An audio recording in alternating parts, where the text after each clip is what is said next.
আমাদের হৃদয় মন্দিরে ভগবান তখনই জাগ্রত হন যখন গুরুদেব কৃপা করে আমাদের মনের অজ্ঞানরূপী অন্ধকারকে দূর করে জ্ঞানরূপী আলো প্রজ্বলন করেন। গুরুদেব ভক্তকে পরীক্ষা করেন ঠিকই, কিন্তু আবার পাশে থেকে রক্ষাও করেন।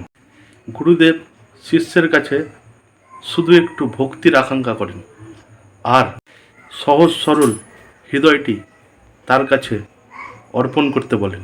কারণ এই হৃদয়টি হচ্ছে এমন একটি স্থান যেখানে গুরুদেব প্রেম ভক্তি উদয় করিয়ে ঈশ্বর দর্শন করেন।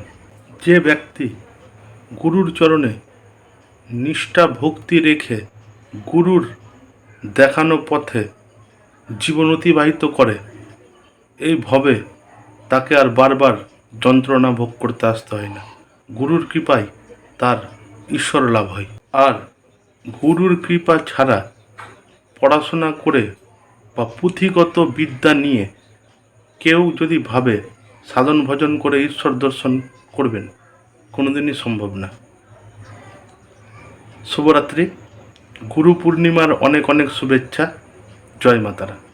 গুরু মেলে পথে ঘটে শিষ্যর মতো,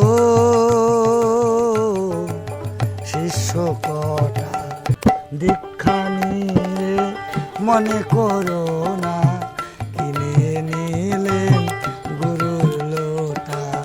দীক্ষা নিয়ে মনে করো না, কিনে নিলেন গুরুর লোটা। পাওয়া যায় না মোটে, দেখেছি মন বহু ঘেটে।